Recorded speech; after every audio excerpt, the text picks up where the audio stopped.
സാറേ 3 മാസത്തെ EMI pending ആണ്. ഇനിയൊരു അവധി പറയരുത്, ബോറാവും.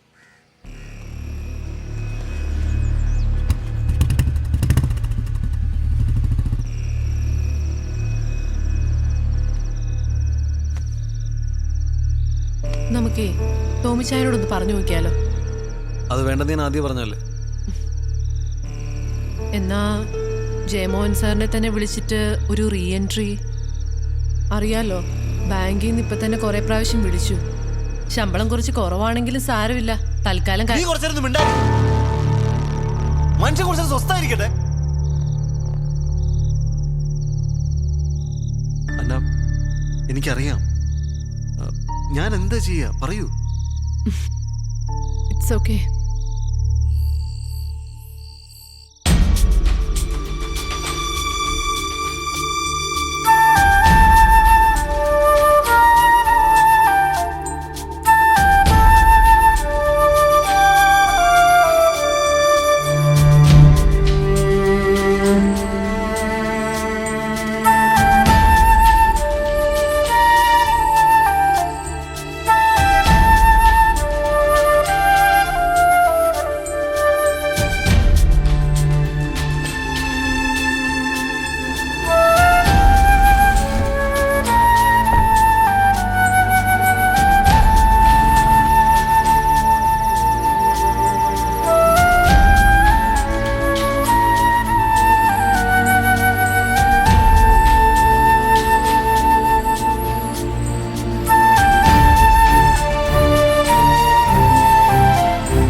ഇതാണെന്ന് മനസ്സിലായോ?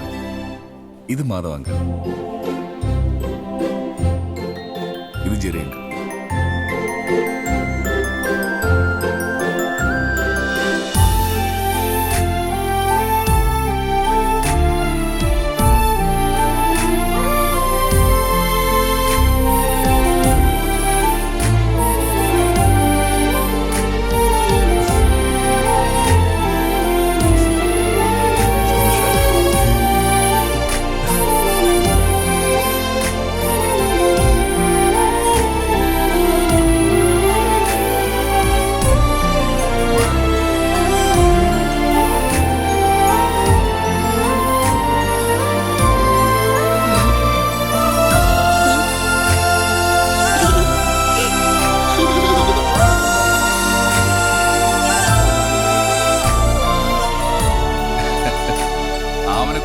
മാസത്തെ ട്രീറ്റ്മെന്റ് കഴിഞ്ഞ് മിടുക്കിയായിട്ട് വീട്ടിലേക്ക് പോവാ.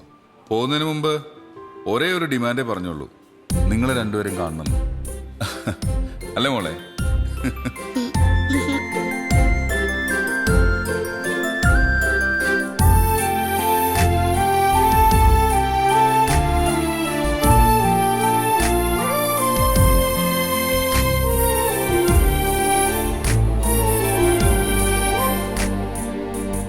അപ്പോഴേ ഞങ്ങളങ്ങ് തീരുമാനിച്ചു, ഈ കുഞ്ഞിന്റെ തിരിച്ചുവരവ് നമ്മുടെ ശ്രോതാക്കളോട് നിങ്ങൾ തന്നെ അറിയിക്കണമെന്ന്.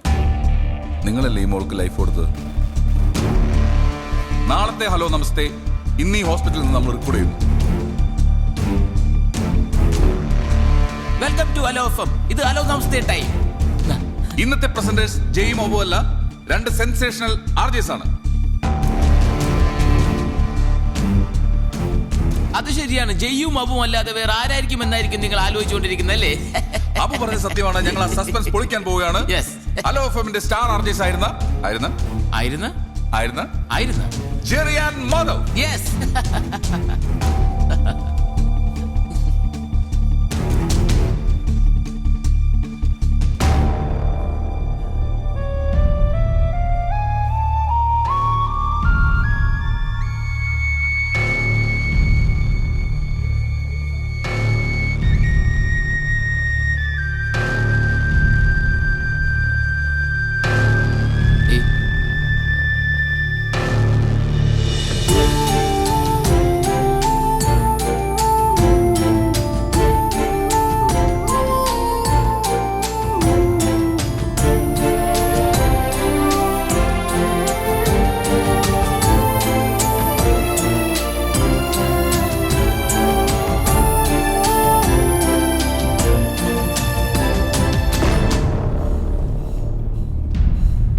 ഓടാ, നീയൊക്കെ നിന്റെ ഈഗോ കെട്ടിപ്പിടിച്ചിരിക്കും. ഈ കുഞ്ഞു പറഞ്ഞാൽ നിന്നൊക്കെ വിളിച്ചു വരുത്തേ. വിവരമില്ലെന്ന് ആദ്യമേ അറിയായിരുന്നു, ഇപ്പൊ മനസ്സിലായി. മനസ്സാക്ഷിയില്ല.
ഹലോ, പറഞ്ഞോ മോനെ.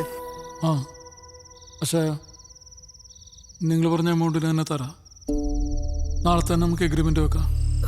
എൻ്റെ കൊച്ചനെ, എനിക്ക് ഒട്ടും താല്പര്യമില്ലാത്ത സെറ്റപ്പാ.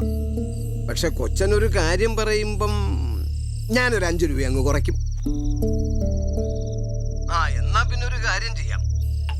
ആലീസ് കാലത്ത് 8 മണിക്കുള്ള ഫ്ലൈറ്റിൽ ഇങ്ങനെ ലാൻഡ് ചെയ്യും. ആര്? ആലീസ്, എൻ്റെ ഭാര്യ. അവളെയും പിക്കപ്പ് ചെയ്ത് വരുമ്പം ഒരു 9:30-10 മണി. അന്നേരം തന്നെ അഡ്വാൻസ് തന്ന് കരാർ എഴുതാം. അപ്പൊ ശരി, എല്ലാം പറഞ്ഞ പോലെ തന്നെ. എനിക്കെന്തോ ഇവിടെ വിട്ടു പോവാൻ. ജീവിതത്തിലെ ഏറ്റവും ഇമ്പോർട്ടൻ്റ് മനസ്സമാധാനം. നമുക്കിവിടെ ദൂരെ എവിടെയെങ്കിലും പോവാം, സെറ്റിലാവാം.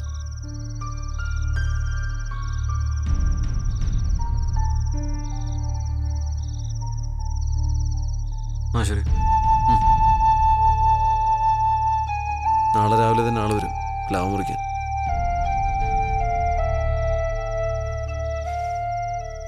എല്ലാം അങ്ങ് തീരട്ടെ അല്ലേ?